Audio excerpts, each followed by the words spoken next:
you. Sorry to interrupt. All right, perfect. So we are on the ship right now. It doesn't, as we were saying earlier, it doesn't really look like it, especially when it's not light outside, so you don't get to see our beautiful views of the Aegean that we have.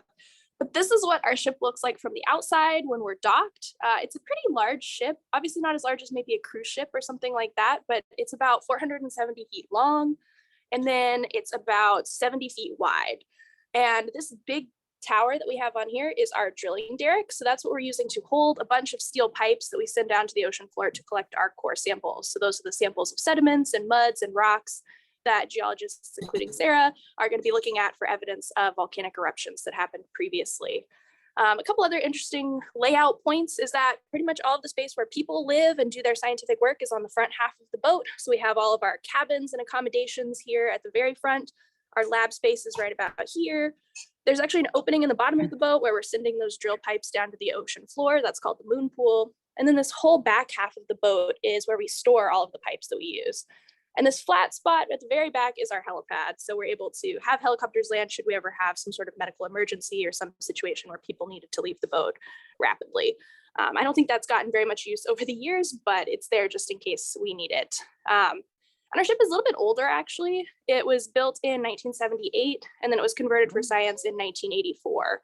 And it was built actually as an oil drilling rig, but then it was converted for science, which included the additions of the lab and some modifications to remove parts that are specific to oil drilling and add some that are more specific to scientific ocean drilling. And I'll show you briefly. So we've got this big boat. It goes on 2-month-long expeditions. So I don't know how much Sarah has told you about the trip that she's on, but we got on the ship on December 16th, and we'll get off in about, a week on February 11th. And this whole time we've been fairly close to land in the Aegean Sea, but actually that's pretty unusual for this ship. Oftentimes you get on, you're out at sea for 2 months and you don't ever see land, which seems pretty crazy to me. It's very nice to see the islands as we've been going along. But all that to say that it's able to hold enough food and everything else that we might need for a whole 2-month expedition without ever docking. And I'll quickly show you our staff so you can get a sense of how many people are on board with us. We have 117 people in total, and that is composed of about 51 science party members who are all up here, and then the rest are staff that drive the ship and who operate our drill down on this side. They're joining us through a company called Seam Offshore. And then we have a staff of people that are cooking all of our meals and doing housekeeping work. We do work 24 hours a day. So you probably heard Sarah saying that she started at midnight and will work until noon. We have another shift that starts at noon and works until midnight. That's just so that we can always be doing science around the clock. It's a pretty rare opportunity, obviously, to be able to go out and do something like this. There are not many ocean drilling ships in the world. So we want to take advantage of every moment that we have while we're out here in the ocean to collect cores. And also, of course, just make sure that we're staying in the right place while we're on the ocean. We've got to have the captain kind of watching things at all times. So I'll show you a little diagram of all the places we've drilled in the ocean, and then I'll hand it over to Sarah to talk about our scientific aims on this trip. So you can see here a map with a bunch of dots on it, and those are all places that people have done scientific ocean drilling in the past. It started back in the 1960s, and since then, pretty much continuously, we've been drilling in the ocean.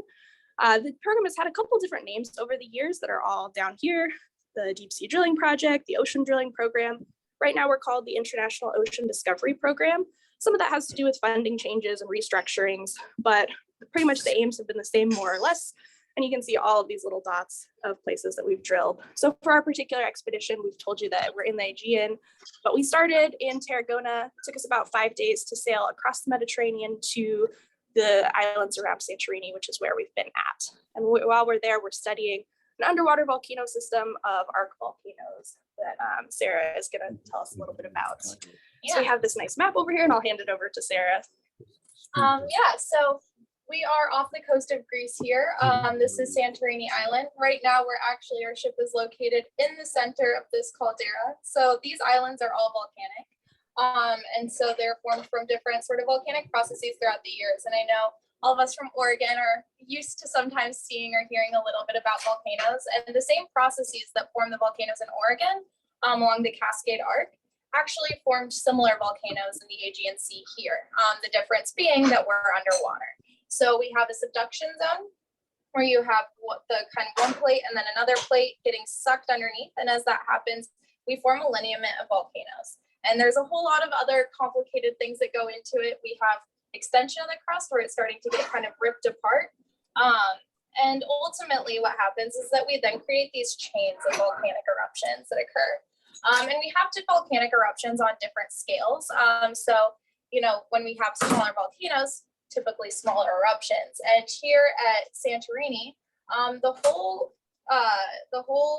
caldera, this inner part of the volcano, is about 10 kilometers long. And that's the conduit for the volcano. So all of the erupted material came out of an area around that size. So this is a huge eruption, some of the largest we've had in the world. And it's erupted 4 major times that we know of. And it is associated to this whole lineament that starts at Christiana and moves up through the Colombo chain. And so you can imagine almost like the crust is opening up, and it starts over here in the southwest corner, and then it continues to extend and extend and extend, and we get these volcanoes that erupt along this line. And so our kind of main goals are to understand exactly how that happened through time and what this could mean too for the future, in terms of how these volcanoes might act going forward, or how we can use them to understand other volcanoes, and also how it relates to the biology, to the chemical, or to the chemistry, to the physics of the ocean. There's a lot of factors at play here, and Santorini is an incredibly rich place culturally, as well as scientifically. And so we're here to kind of tie that all together, which is really exciting. Amazing, thank you. Does anybody have any questions about that before we move on? I was wondering about the sea life. Are you seeing differences in the sea life there around the volcano compared to other places without volcanoes? Yeah, so there definitely is a little bit of differences. I am, first of all, not an expert in anything really biology related, but really the main things we've seen have been dolphins. On other expeditions where we've been kind of more out in the open ocean, you'll see whales or sharks or some evidence of kind of like larger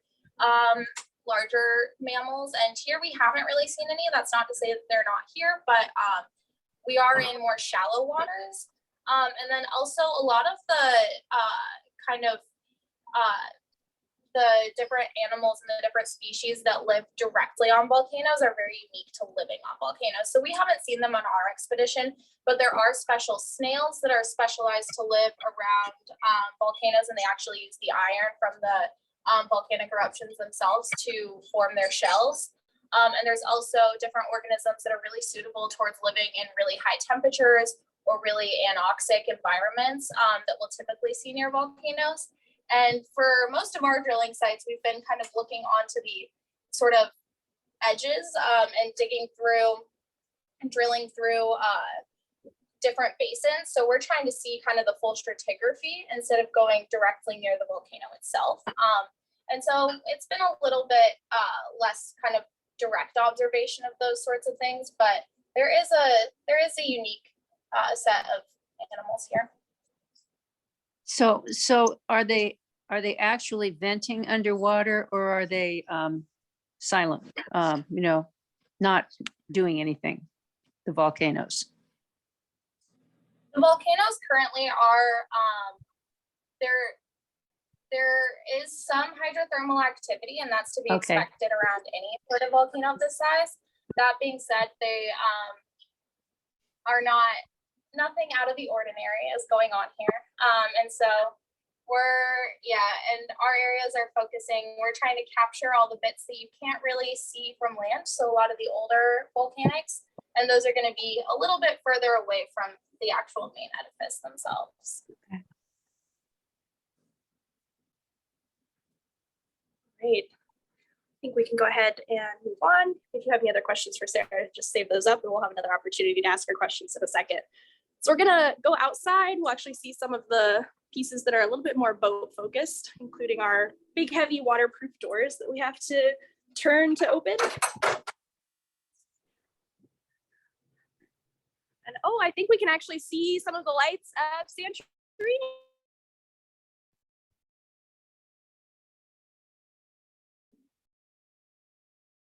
we are in the caldera right now. There's a little we're right next to. Again, it's super rare for an expedition like ours to be this close to land, so we've been soaking it up as much as we possibly can. But while we're out here, I wanted to give you a view of our drilling derrick. We'll get a little bit closer in a minute. We just got to this site, so right now we are in the process of getting ready to drill. You can see that big 200-foot tall derrick right there. This yellow part that they're lowering down is actually the main engine that turns our drill pipe when we are drilling.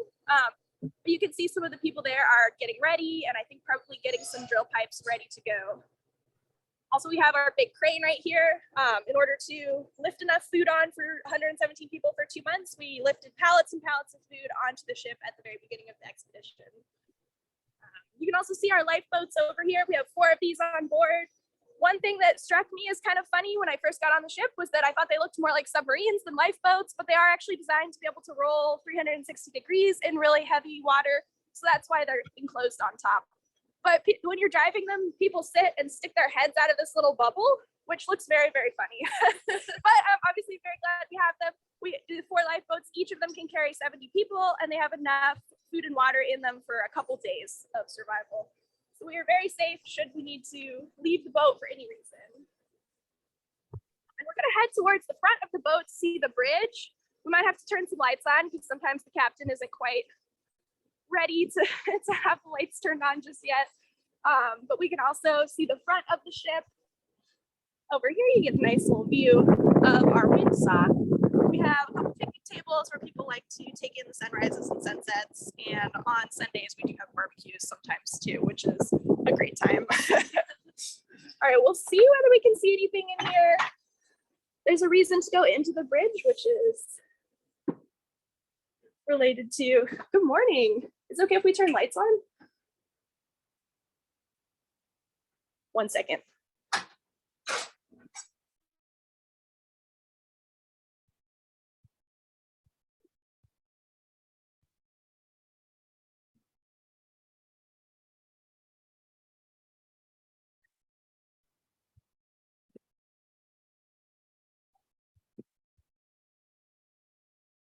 All right, we're turning some lights on.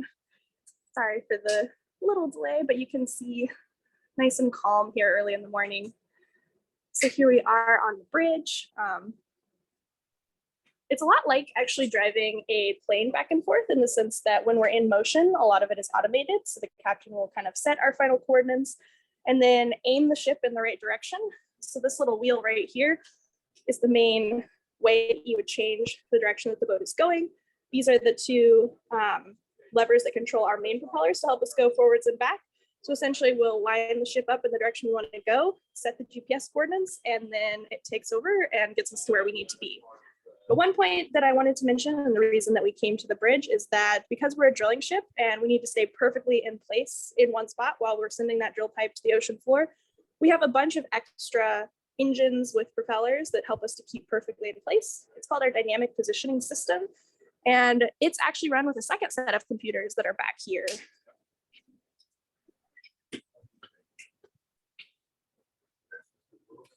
Good morning. So this is the area where our dynamic positioning system is controlled. You can imagine that if we have a system that helps us keep perfectly in place, we need a backup. So it actually has 2 copies of the system in case one goes down.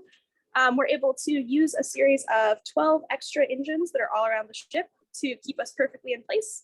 And we're able to control a couple different kinds of motion with this system. So we can keep the boat from moving forward and backwards, side to side, and from twisting around. Things that are less in our control is, of course, the size and angle of the waves. But we're able to drill even through conditions of up to like 4 or 5 meter waves, depending on kind of the direction of the wind. So this system is what we use to keep us perfectly in place when we are drilling. One fun thing, you can see our radar system up here, which gives you a really good view of the caldera around us. I think it's usually set for around 6 nautical miles around us. Then you can see all the ships and land masses that are nearby. Does anybody have any questions about the bridge while we're here?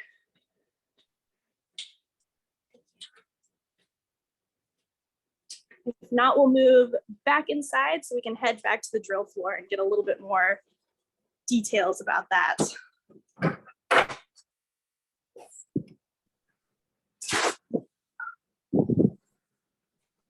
So here are those other two lifeboats that I was talking about a minute ago. Another nice view of the derrick. And actually up here, you can see this big bulb that's called Sea-Link is how we're getting our internet right now. We have a satellite internet connection that enables us to make these types of Zoom calls.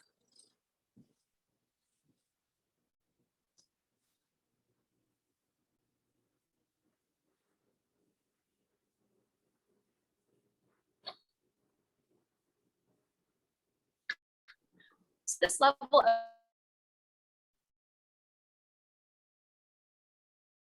on the same level as the bridge, so it's called the bridge deck. We're right above our main laboratories right now, so we're going to head down that direction. We've got to grab some hard hats first because we're going to be going near the drilling floor. So we're just putting our hard hats and safety glasses on. And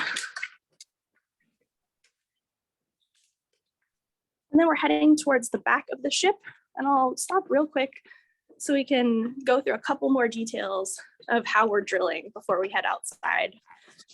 So I've been talking a lot about the steel pipes that we send to the bottom of the ocean in order to pull up our core samples. The whole assemblage is called our drill string. So this is a diagram of a very simplified version of what that might look like. You can see our ship at the top, and those are 12 little dots that represent the thruster engines that help us stay perfectly positioned when we're drilling. One big thing to note is that unlike a drill into the wall, where you might be making a hole to put up a picture, we're not actually pushing down from the top. Instead, we're using just the weight of the drill string to push us into the ocean floor, and then a couple of different types of implements to actually help that process out a little bit if the weight alone isn't enough. So there's a couple different types of drilling we do, but I'll just say more simply that in one version for soft sediments, we shoot a steel pipe down into the bottom of the ocean floor, cap off the end, and then pull it back up. That's kind of one of our best ways of drilling. It's one of the ones that recovers cores with the least damage. If things get a little bit harder, we do also have big drill bits that we can add onto the end to sort of crush through harder rocks and sediments. And we'll get to see what those drill bits look like here in a second, but let's head on outside.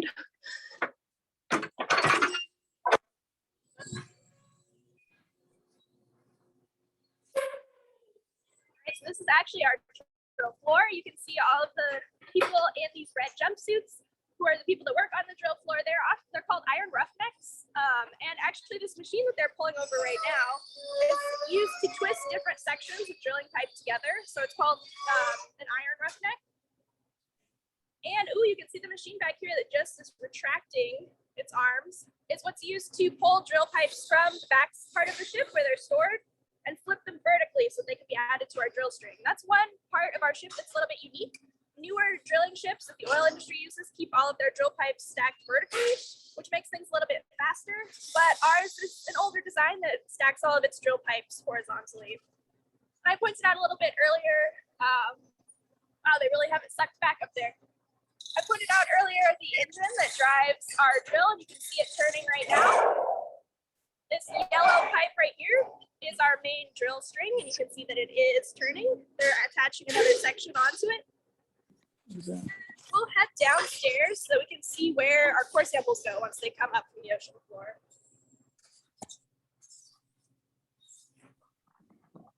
Well, that's the agenda. Okay, start.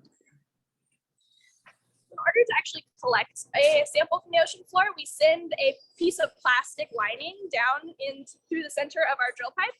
That then comes back up with rocks and sediments, and it's passed from the people who work on the drill floor through this yellow structure to the scientific technicians who are on staff. And each sample is very long. So each core sample that we pull up is about 30 feet long.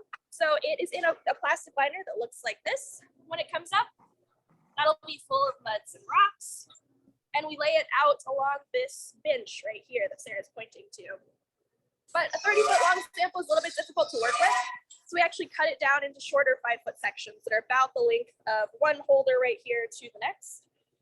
So these will be then capped off with caps that help us stay oriented with which direction we're looking at. So the blue cap will be put on the end that's closer to the sky, so higher up in the ocean floor, and that gray cap that Sarah's holding will go on the end that is further down. And this is really important because we're going to be looking back through all these samples in geological time, so we need to make sure we're staying oriented. And before we go any further, I just want to point out these big drill bits that are what we use when the sediments get a lot harder. So you can see this red one is an example of what the oil industry might use when they're drilling. And these ones all have a hole in the middle so that we can go and collect our core sample. These were actually specifically developed by the International Ocean Discovery Program in its early days to accommodate scientific ocean drilling. So some of those developments were made by scientists who are right here, which is really cool. So anyway, we were talking about the samples being cut down into 5-foot lengths and capped off, and then they actually come into our main laboratory area in the core lab.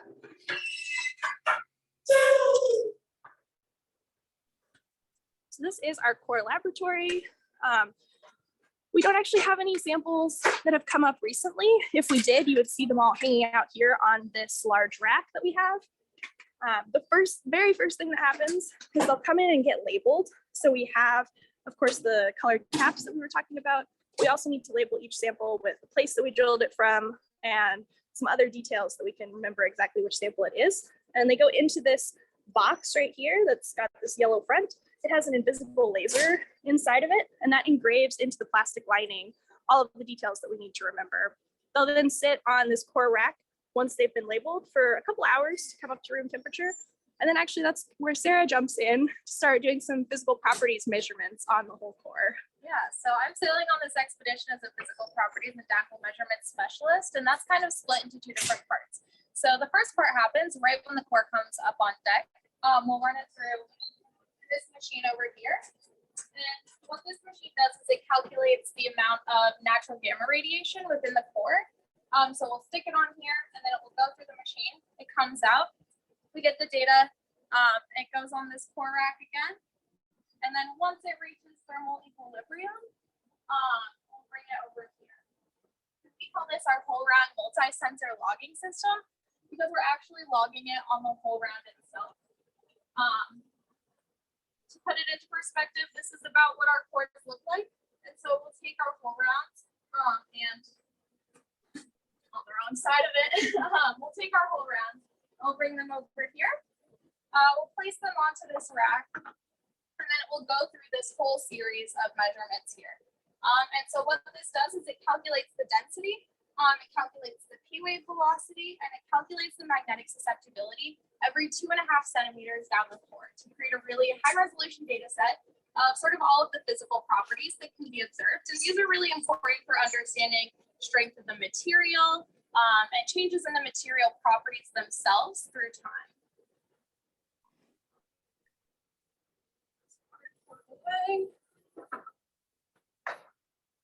So once it goes through this rack here, our techs will bring it into the splitting room. And in this room, this is where we actually take the cores and we split them in half. And so the cores will get lined up along this saw here. And then the techs will go ahead and take it, we'll cut it in half. We have a working half and we have an archive half. So half of the cores that we collect get stored in a core repository in Germany. And then the other half of them end up getting worked on and used throughout our expedition and for other people to use as well. In here, we also have a whole bunch of saws. This is kind of any sort of physical work that we do on the cores themselves happens in here. A lot of times when the rock gets too hard or we go too deep, then the material is no longer such that we can break it up with our hands or with tools. Instead, we'll bring it over and we get to use the saws, which is always kind of fun. And then once we have our 2 halves of the core, we'll bring them over here. So this is our working half table. This is where the working portion of our cores go. And working just means that we're taking samples, we're doing all of our measurements on this half itself. The archive half, which we'll go over on that table, is simply used for describing, for looking at, for understanding, and for preserving the information so that other people can use it and so that we can look back on it and see kind of this unaltered, unsampled rendition of what happened. So from here, we do some more physical properties measurements. This is my domain where I get to hang out all day. And we'll start with collecting. So if you over here, I guess we do our discrete measurements. So on the other side, we look at our whole round multi-sensor measurements. And on this side, we take individual samples and look at individual measurements so that we can get a higher resolution idea of what's going on. lot of times these measurements tend to be a little bit more reliable too, because we're actually measuring the sample itself directly, as opposed to measuring something through the plastic liner of the core. And so we'll come over here, and all of our cores are usually laid out along this line. We don't have any cores right now to show you, which is kind of a bummer, but that's okay. I guess I shouldn't complain about a relaxed night. Yeah, so we start and we'll flag all of our cores so that we know what measurements we're going to be conducting on each section. And then from there, I collect two major types of measurements. I do moisture and density measurements, as well as P wave measurements. So we've got our green flags and our yellow flags. And when we take the MAC measurements, we'll actually use a syringe. I always feel like kind of a doctor, like I'm playing doctor when I do this. We'll take a syringe and we'll actually put it into the core and then pull out some of the sediment with the water attached to it. And we'll place it into one of these jars. These are very special jars. Thank you, supply chain issues. There are no more of them available in the world. So these are the last supply. They've all been individually weighed as well, so that and entered into the system, which is crazy. I think there's over 20,000 jars entered into the system, so that we can have really accurate and precise measurements. So we'll take our sediment, we'll put it into this jar, and then we will take it over to measure its moisture content and density. And so this is what the jars with samples in them look like. We'll just put a little, about 10 cc's of our sample in there. And from here, we will measure its mass when it's wet. And then it will go into an oven and a desiccator. And what this does is it dries out the sample as much as possible so that we can then measure it when it's dry. And then we can measure the volume of the sample itself. And this is called the pycnometer, or MAD measurements. This is our little MAD guy. And we can use those to calculate the porosity. We can use it to calculate the density of the material, and a lot of important physical properties for understanding how the strength of that structure, and also how it relates to the P wave velocities, and sort of, yes, some of the more physical material properties. Over on this side, we also have a P wave caliper. So similar to the other end, where we take our whole rounds and we run them through the tracks. Here we do the similar thing, but with half rounds. So we take the piece of core that's already cut, we'll bring it down here. At this station, we can measure the shear strength. And so we'll measure, there's an attachment here, and it will measure how much power it essentially takes for the material to crack.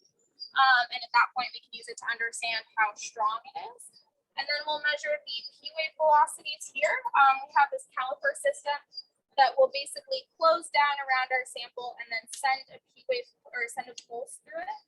And then it will measure the way that compressional waves move through the material itself. And then we can use that to determine the P wave velocity, which is really important for understanding our imaging of the subsurface and understanding how, where we can see kind of different boundaries in our lithologies, different boundaries through time, and also how those lithologies change with respect to time and depth.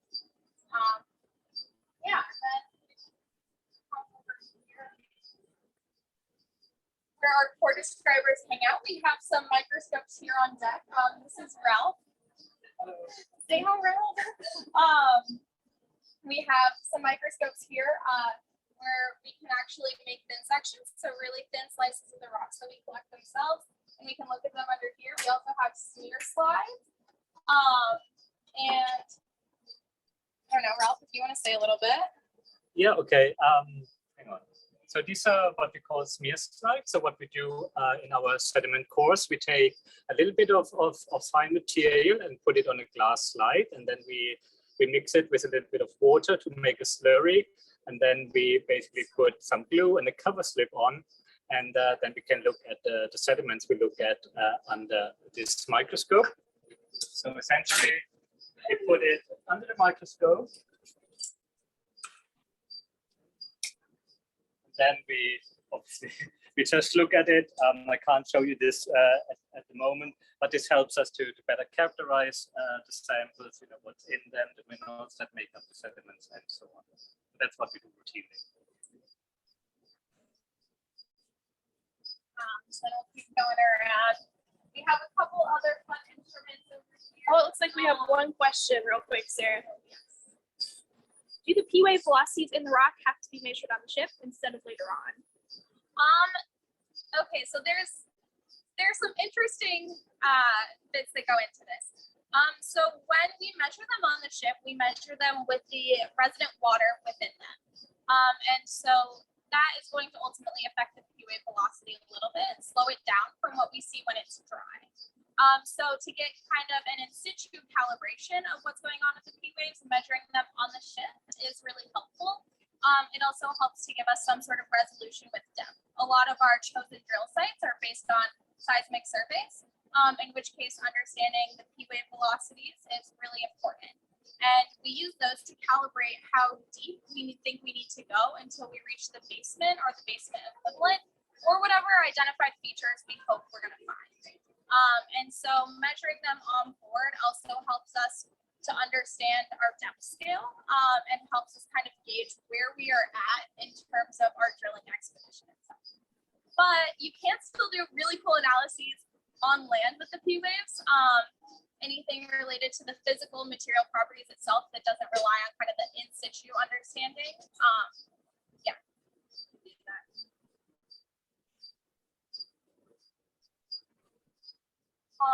So then this is our core describing table. I mentioned how we have our working half that goes over here where we do all of our sampling. This is where our archive half goes. And we have a super cool core describing station. You all want to say a little bit about what you do? I'm Allie. I live in New York right now, studying earth science at Columbia University. And I'm part of the core describing team here on the JR.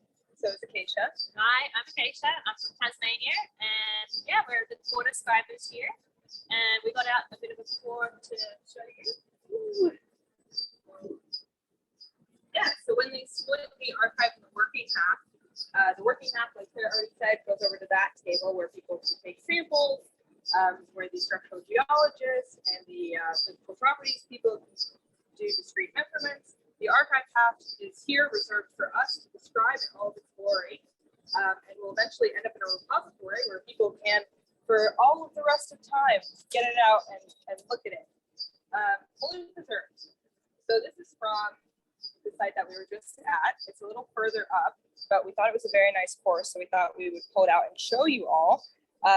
This is a calcareous ooze, so it's from different kind of microfossils that precipitate on the sea floor, like nanofossils are the most common, and foraminifera, as well as some diatoms, radiolarians. None of us are very familiar with this. We're all actually more on the volcanology side of things, so we've learned a lot along the way. You can see my favorite thing are these little gold specks in here, which are little sulfide diagenetic minerals, which means that were not originally deposited as this color or in this chemical formula, but were after burial precipitated by bacteria. And then they look really beautiful in the core because they haven't been oxidized yet. So when other people take these cores out in 10 years, they'll just be little black specks, but we get the privilege of looking at them as little gold pieces, which is a lot of fun. Oh, we have a question real quick too. How old is this core? Do you know yet? Ooh, this one is probably what, like 1 million years? Very old. But that's a better question for our biostratigraphy team. Or maybe Sarah down the road. But as far as description goes, our philosophy is to describe macroscopically mostly, and then sometimes microscopically, like Ralph showed you. We observe characteristics like color, which is our favorite, and maybe we'll do a little demonstration of that. We have a Munsell color chart here, which is ordered by all of these different hues. So you can see all these tabs have different hues, like this one is a little more red. This one is like orange to yellow. And our most used is this gray one. So this is like blue-green hues. And what you do is you take out your sheet, and it's ordered here on the, we say, y-axis by value. So from light to dark, and then across by the chroma. So like the strength or the saturation of the color. And you can hold it directly up to whatever whatever core you're looking at and decide the color. So for this one, I would say maybe it's Galay 1. So again, that's the hue. And I would say the value is 6. And then I would say that the chroma is 10 GY. And then we go back to our Munsell chart and we can match that up to not only the code, the Munsell color code, but also the name, which in this case would be 6/10 GY green spray. And then we insert that, or Acacia in this case, we'll insert that to our lovely spreadsheet over here, which also includes some other characteristics if we observe bedding or if we observe other diagenetic features, grain size, things like that. Oh, we have one other question. Sure. What's the most unique or scientifically significant thing you found in one of these cores? Oh, wow. I think that depends on the person. And it's a great question. For me, I love the pyrite. You know, we're all volcanologists here. That's our primary goal. And so it's been really fun to see all the pumice, see all the different crystals, minerals in the pumice. But the pyrite's always my favorite because it's very pretty and it's really key in sulfur cycling on the Earth. So it's where sulfur goes from the atmosphere into the ocean and then down into the cellar. But you guys might have other thoughts. I personally love the pumice, and I don't know if everyone knows what pumice is, but it's basically a really frothy piece of magma that's solidified, and pumice can actually float on water, so I think that's pretty amazing. And we've pulled up a lot of great cores full of pumice, and I like looking at shapes of these and also microscopically looking at the shape that the bubbles are, because that can tell us a lot about how that magma was erupted and in what intensity and style. What would you say, Sarah? Oh, I also think the pumice, but I like it from a bit of a different perspective. I use minerals that are within the pumice themselves to determine how old that pumice was when it erupted. And so it's really crazy when you get these cores that are full of these kind of white bits of pumice, and then you'll see these little flecks of different minerals. And they're always kind of rare to see, but they're really beautiful. And to me, yeah, they hold a really important story. So, yeah. my fascination. Usually, I think we can move on. Thanks, guys. Thank you so much. Adrian, do you have a question? I do. What is the timeline from putting the pipe down to bringing a core back up? Yeah, so that's a really great question. It depends on a couple of things. So the depth of the ocean determines how long that pipe needs to be. And so when we're in a lot deeper areas, it'll be significantly more amount of time. For us, it's about 8 hours from when we start pipe coming down, or start like having the pipe come out of the sea or come out of the ship, to when we actually get core on deck. And so that whole process can vary quite significantly though. Right now we're in the caldera, and so we're looking at only about 300 meters of seawater below us, in which case it can happen pretty fast. And the sediment is really soft. So once we start getting cores on deck, about every 15-20 minutes, we have a new set of like 10 meters of core to describe, or about, and so it's wild. Keeps us busy, that's for sure. And then when we start getting into the harder material, it takes a lot longer. And so we'll go to about, usually, I think we had 6 sites planned initially. We are now on our 12th site of this expedition. And so we've kind of been picking up and moving around a lot because we've been recovering at such a fast rate. We have the freedom to do that. If you're in deeper waters or areas where there's a lot of hard rock, it can take anywhere from 12 plus hours to get, the core actually on deck. Great question. This is where our biostratigraphers live, and they actually will take bits of the fossils that we find within the cores themselves, and they sit behind these microscopes all day and hand pick them out and identify fossils to help us figure out where in geologic time we are when we're going down through the core. And so it's really cool because they can, within an afternoon, tell you where in time and space we are, whereas most of us end up having to take a lot of our analysis back to the lab and spend months processing, they can kind of give us this snapshot in time right here, which is really fun. And they'll take images. These are some foraminifera, some forams that they've used to help determine kind of the ages of some of the materials that we found, and then also be able to correlate it with events that are happening in the Mediterranean Sea at this time.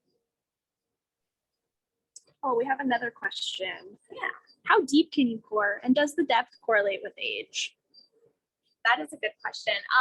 How deep can you core? That's kind of a philosophical question. No, I think I don't know that there is an exact limit. I know drilled into some very deep parts of the ocean and some really dense hard rock. And I think IODP was designed, or the concept of scientific ocean drilling was designed with the hope to actually be able to drill into the mantle at some point. And while we haven't gotten there, I think that the sky is kind of our limit with that one. So how deep can you drill? Might be a better question for the drillers themselves, but I think they're willing to try just about anything. And then about correlating with time. This is 100% how this works. It's really fascinating.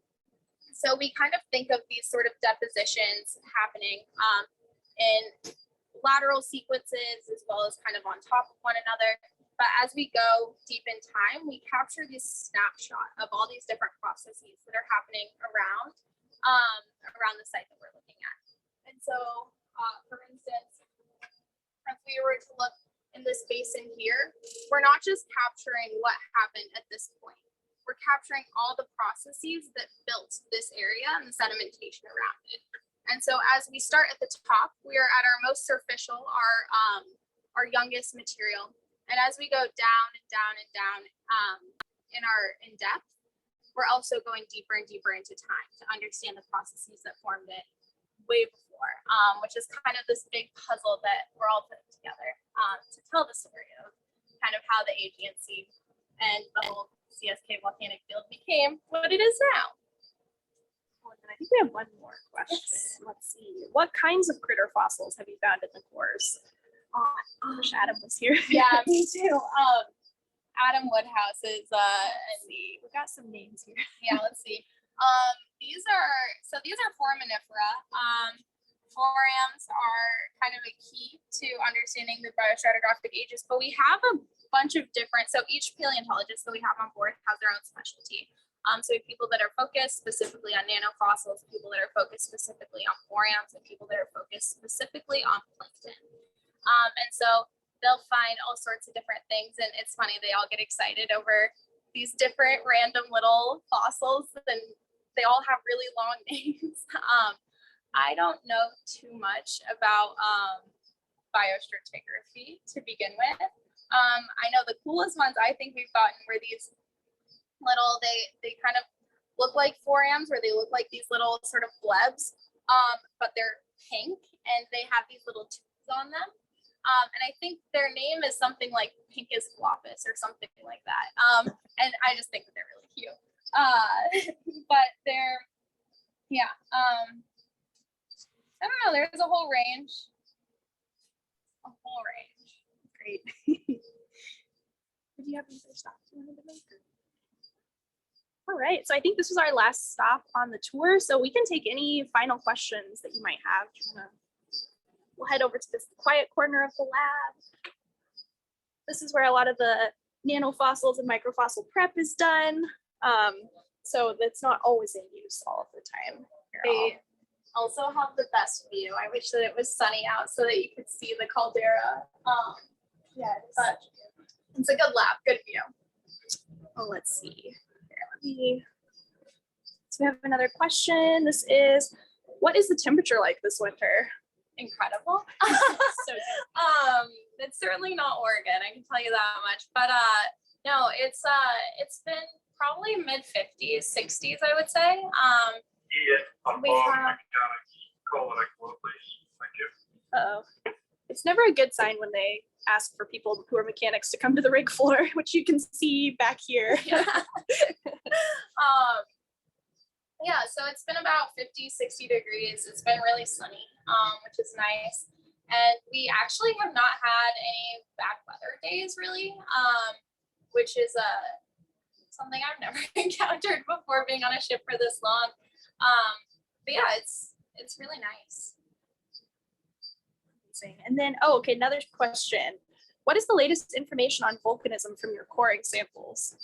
Ooh, the latest information on volcanism. I think for us, some of the most interesting things are to understand really that what we see on land is really just a fraction of what is actually happening volcanologically through this area. And so as we've gone deeper, I think our list of questions just keeps growing and growing and growing. And where we started on land, we have about 350,000 years of eruptive history that's really well reported.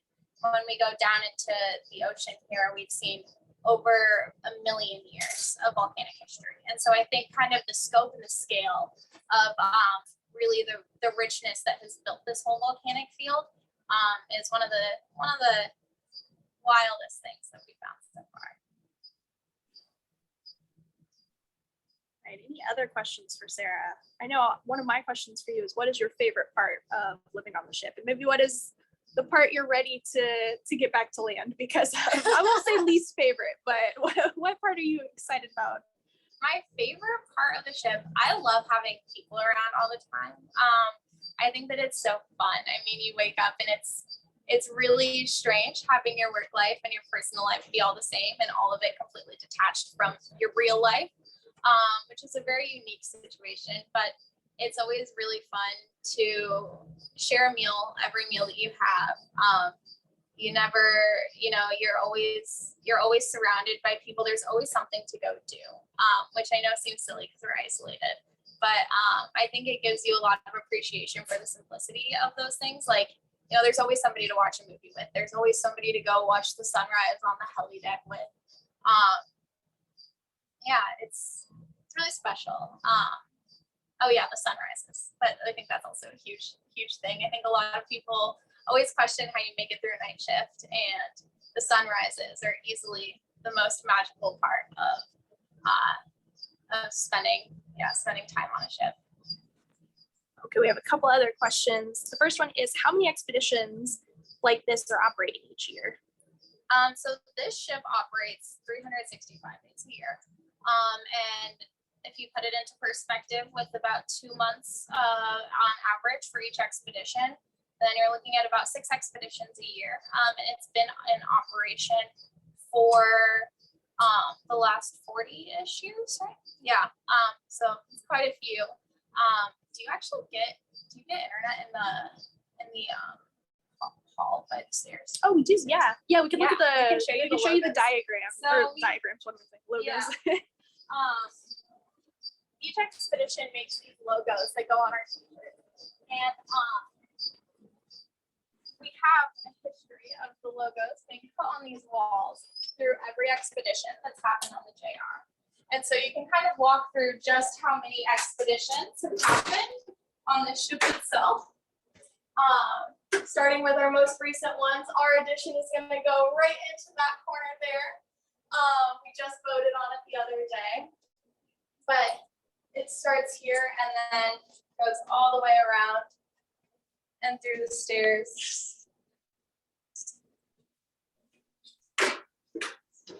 And the rest of them, the oldest ones, are down here. And so yeah, you can see every IOP expedition like this that has happened. And this is just a fraction too of what's going on across the world in terms of ships. A lot of countries have their own ships. The universities in America, we all have, or not all, but there's a UNOLS, which is a fleet of ships that's run by universities and the Navy to conduct research every day. We got to relocate just a little bit. We were in that main stairwell and there were some people coming. Yeah, and then there's smaller vessels. Different countries have their own vessels. Japan has another really cool coring vessel. But in terms of actually coring ships, there aren't that many that do coring on this scale that are for research purposes. But there is a lot of other realms of ocean science that are getting covered every day. Okay, so we have a couple people that have to sign off. We also have a couple more questions real quick. So how's the food is another It's question. surprisingly good. We have cookie break at 3 a.m. every day. And fresh baked cookies are something I didn't know I needed every 3 hours of the day. Food's surprisingly good. I do really miss fresh fruits and vegetables though. I've eaten more cabbage than I thought I would ever eat in my life. Lots of cabbage. And another question, will the data you collect here end up in your thesis someday? Hopefully, right? That's the point. I think so. I think that there's a really interesting story to be told. And I think that I'm excited to get back to the lab and be able to test some of the things that we found on board. And we have a quick question actually for Susan Schnur. Did you go on expeditions like this, and how has the process advanced since you were in grad school? So Susan, that one's for you. Yes, I never sailed on the JOIDES Resolution to do scientific ocean drilling. I worked on cores from IODP expeditions on land. I sailed on, as Sarah was saying, the UNOLS vessels, which are the university vessels that are smaller. And I think the big difference is that the JR is really like, it is designed for scientific ocean drilling. That's the thing it does. All the labs are set. It's all kind of this whole floating laboratory, whereas the UNOLS vessels are there for, there might be geologists, or there might be physical oceanographers or biologists, and they're all doing something a little bit different. And so the difference is that we would come onto the ship and we would have to set up our own, in many ways, our own infrastructure. We'd have to get our microscopes out. We bring them ourselves. Everything was brought. We had to plan and bring everything ourselves and set it up. And so that's kind of the big difference. Whereas the JR is really like, the scientists come, there's a whole system that's set up for them to do their science. And so that's kind of one of the differences that, that I know of, but yeah. Great, thank you, Susan. All right, and we have probably maybe our last question. When will you be back in Corvallis? Wow, so we can take you to lunch. And this is from Elizabeth. What are you looking forward to most when you return? I will be back in Corvallis. Well, I wasn't going to go on this expedition and not take a little time to travel through Greece afterwards. So I will be back in Corvallis at the end of February, even though we get off the ship next week. And what was the other part of that question? What are you looking forward to most? What am I looking forward to most? Oh, seeing my friends, I think. I'm really excited to be in my apartment, to have my, like, the things that make me feel comfortable, like my blankets, or I don't know, I feel like I've missed those sort of little things. Yeah, not sleep in a bunk bed. Amazing. All right, I know we're coming up on the end of our time, so unless there's any other final questions, we'll let you go. Thank you. Thank you so much. We just are so thrilled to be here and to have you show us around what you're doing. It's amazing. Cheers. Oh, I'm so grateful that we got to show this to you all. It's a wild world out here, and I think it's hard to even imagine what it could be like until you get to see it yourself. So thanks for coming along on this little adventure with us. Thank you so for much. All right, well, we have Thank you. Bye-bye. a That's wonderful rest awesome. of your day. Goodbye. Bye. Bye.